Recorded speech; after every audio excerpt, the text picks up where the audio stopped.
नमस्कार। आप सभी का स्वागत है यूट्यूब चैनल क्रिएटिव कपिल पे। आज हम क्लास 7th के लिए जो क्वेश्चन करने जा रहे हैं वो है क्वेश्चन नंबर 29। क्वेश्चन नंबर 29 में हमारे पास दिया हुआ है कि हमने एक वर्ग बनाना है जिसकी भुजा और कर्ण का योग हमारे पास दिया हुआ है।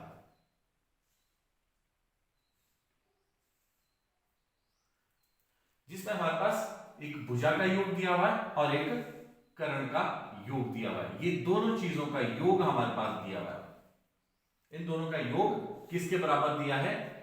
बी डी ई रेखा के समान दिया हुआ है। इन दोनों का योग किस किस का योग है? एक भुजा और एक कर्ण का योग हमारे पास दिया हुआ है। तो हमने क्या बनाना है? एक वर्ग बनाना है। एक वर्ग बनाओ जिसमें भुजा और कर्ण का योग डीई रेखा के समान दिया हुआ है। क्वेश्चन सॉल्व करते हैं। जो दिया हुआ ले लेते हैं।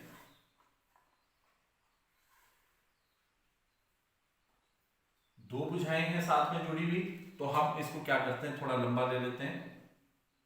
डीई ये प्रश्न में पहले से दी हुई है।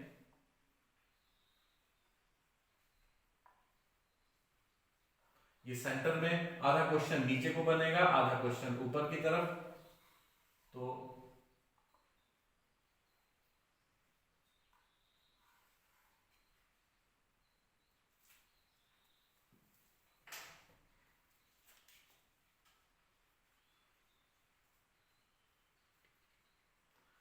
आधा क्वेश्चन नीचे की तरफ बढ़ना है, आधा क्वेश्चन ऊपर की तरफ। तो हमने इस भुजा को क्या किया है, थोड़ा सेंटर में जैसे लिया है। ये आ गई हमारे पास डीई भुजा। हमने क्या करना है कि ए डी और ई बिंदु के ऊपर 90 का कोण बना देना है। ये 60, 120 और ये 90।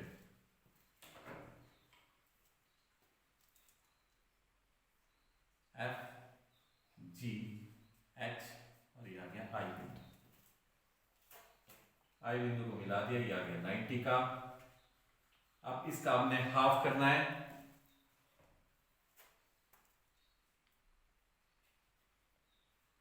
नाइन्टी का हाफ होता है 45।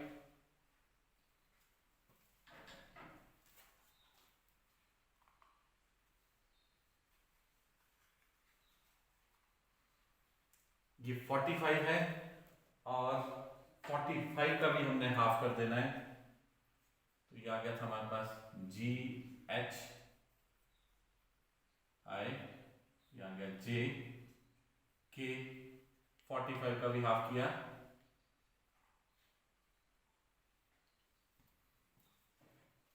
ये आ गया 22.5 डिग्री का कोण।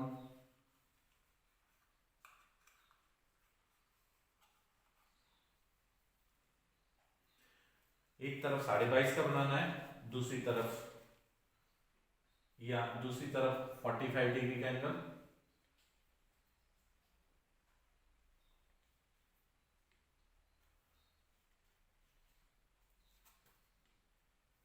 ये 90 का हो गया।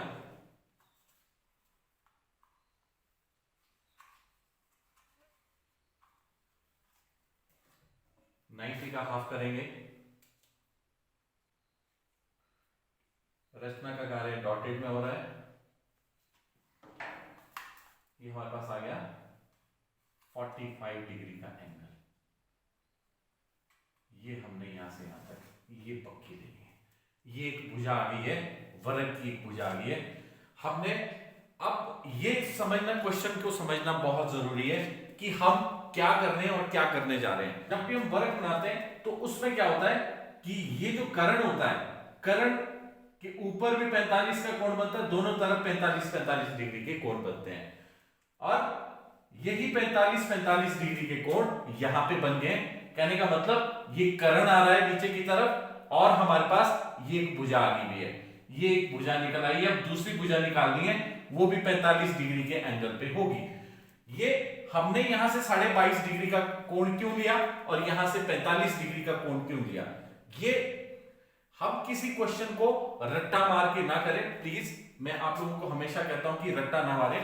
इसमें हमारे को समझना है, क्वेश्चंस को समझना है कि क्या कर रहे हैं, किस लिए कर रहे हैं, उसका क्या औचित्य है। हमने क्लास 6 में पढ़ा था कि ए बी रेखा का समद्विभाग, ये बी रेखा का समद्विभाग है। कहने का मतलब जितना ए से ओ तक है उतना ही ओ से बी तक होगा। और उसी में 6th क्लास में हमने ये भी पढ़ा था कि जहां ये समद्विभाजक रेखा होती है, अगर इसमें कोई बिंदु हम कहीं भी लेते हैं, अगर यहां पे हमने बिंदु लिया, इस रेखा को इस तरफ को मिला देंगे और उस तरफ को भी, तो ये हमारे पास इस तरफ को और ये वाली रेखा दोनों भुजाएं बराबर होंगी। अगर हम ऊपर मिलाते हैं कहीं तो ये वाली भुजा भी इस भुजा के बराबर होगी। कहीं भी जितने भी बिंदु इसमें ले लें, नीचे की तरफ या ऊपर की तरफ, दोनों तरफ को बराबर रेखाएं बनाती हैं, भुजाएं बराबर होती हैं। अब यहां से इधर को मिलाया तो ये वाली भुजा भी इस वाली भुजा के बराबर होगी। ये हमने क्लास 6 में पढ़ा हुआ है।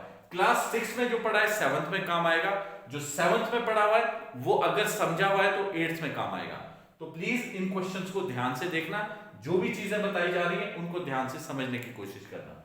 तो ये हमारे पास 22.5 डिग्री का कोण क्यों बना है? ये 45 का बना क्योंकि यहां पे हमारे पास जब वर्ग बनाते हैं कोकर्ण से ऊपर की तरफ 45 डिग्री का कोण होता है। ये हमारे पास एक भुजा आ गई, तो हमने इस भुजा का नाम भी दे दिया जे।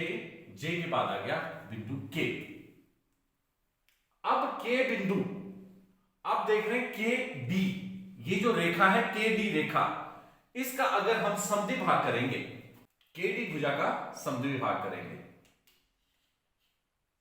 इसका समद्विभाग करने के पीछे लॉजिक है, वो लॉजिक भी बताऊंगा। आप ध्यान से वीडियो को देखते रहें।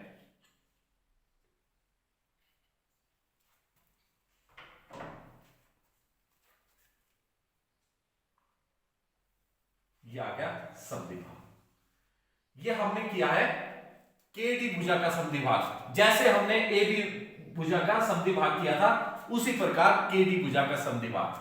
ये जो समद्विभाजक रेखा आ गई है, ये इसका नाम भी दे देते हैं एल बिंदु, इसका नाम दे दिया हमने।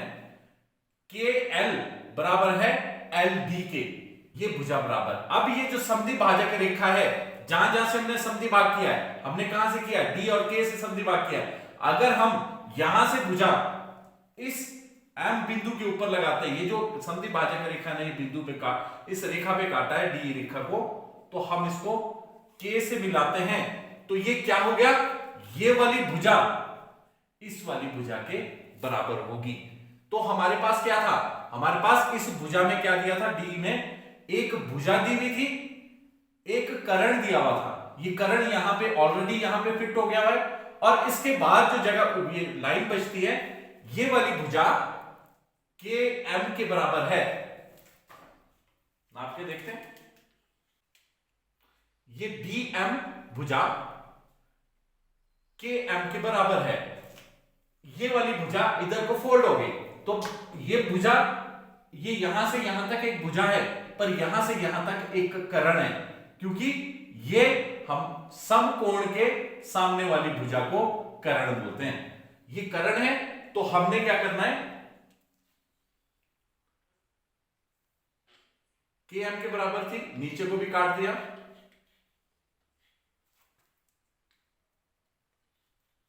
जहां ये कटते हैं, ये आ गया एन बिंदु, एन को मिला देना हमने एम के साथ और ई के साथ। ये हमारे पास आंसर की रेखा है।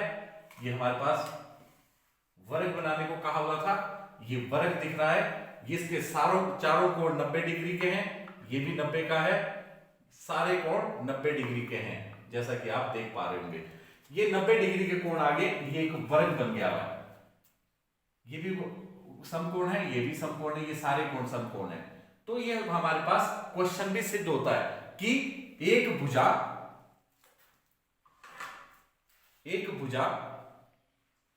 और कर्ण का योग हमारे पास DE रेखा के समान दिया हुआ था। ये हमारा क्वेश्चन सिद्ध हो गया। आशा करता हूं मेरा ये वीडियो आपको पसंद आया होगा। ज्यादा से ज्यादा वीडियो को शेयर कीजिए, लाइक कीजिए और सब्सक्राइब कीजिए। आप सभी का बहुत बहुत धन्यवाद।